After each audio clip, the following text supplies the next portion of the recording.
अस्सलाम वालेकुम। आज की वीडियो में हम VB6 के इंटरफेस के बारे में बात करेंगे। आइए देखते हैं। सबसे पहले VB को ओपन करें।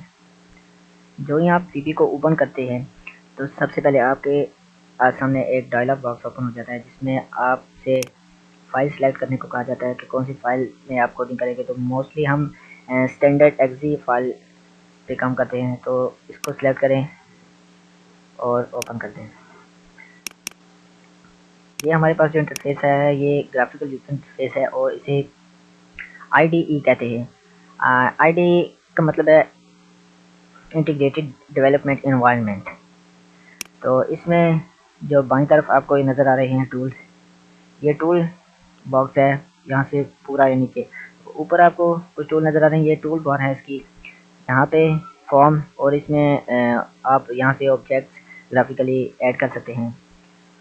दाईं तरफ सबसे ऊपर प्रोजेक्ट एक्सप्लोरर है, जिसमें ये आपको बताता है कि कितने कौन से फॉर्म्स और मॉड्यूल्स आपके प्रोजेक्ट में शामिल हैं। उसके नीचे प्रॉपर्टीज़ विंडो है, जो किसी भी जो भी आप ऑब्जेक्ट सेलेक्ट करते हैं उसकी प्रॉपर्टीज़ यहाँ पे शो हो जाती हैं। उसके नीचे कैप्शन और उसके नीचे फॉर्म लेआउट है कि फॉर्म किस जगह स्क्रीन पे शो होगा।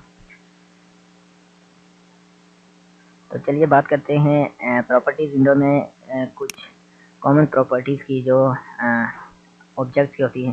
तो सबसे पहले आ जाती है नेम। जो भी जितने भी ऑब्जेक्ट होंगे आपके फॉर्म में, हर ऑब्जेक्ट का एक नेम होगा और हर ऑब्जेक्ट का नेम डिफरेंट होना चाहिए, क्योंकि कोडिंग में जब भी आप किसी ऑब्जेक्ट को मेंशन करेंगे तो उसके नेम से मेंशन करेंगे। उसके बाद बैक कलर कोई भी अगर इसके ऊपर ऑब्जेक्ट के ऊपर टेक्स्ट लिखा हुआ है तो उसका बैकग्राउंड का कलर है ये। उसके बाद कैप्शन वो टेक्स्ट है जो प्रोग्राम में किसी भी ऑब्जेक्ट के ऊपर शो होता है, लेकिन वो उसका नेम नहीं होता ना, उसका कोडिंग में उसको मेंशन किया जाता है उस नेम से। क्योंकि कैप्शन सिर्फ ऊपर आप किसी भी ऑब्जेक्ट के ऊपर एक टेक्स्ट होता है जो प्रोग्राम जब रन होता है तो शो होता है सामने। उसके बाद आ जाता है एनेबल के ऑब्जेक्ट एक्टिव है या एक्टिव नहीं है। अब फॉन्ट आ जाता है, अगर ऑब्जेक्ट के ऊपर कोई टेक्स्ट लिखा हुआ है तो आप उसकी फॉर्मेटिंग कर सकते हैं यहाँ से। उसके बाद हाइट आ जाती है, ऑब्जेक्ट की विड्थ आ जाती है।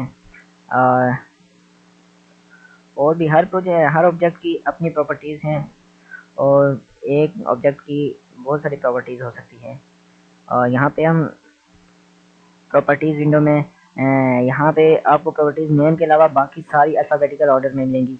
अगर आप कैटेगराइज्ड फॉर्म में इनको देखना चाहते हैं तो इस टैब पे क्लिक करें, आपके पास इस फॉर्म में आ जाएंगी ये सब प्रॉपर्टीज़। तो जिस तरह आपको इजी लगे उस तरह आप यूज़ कर सकते हैं इसे।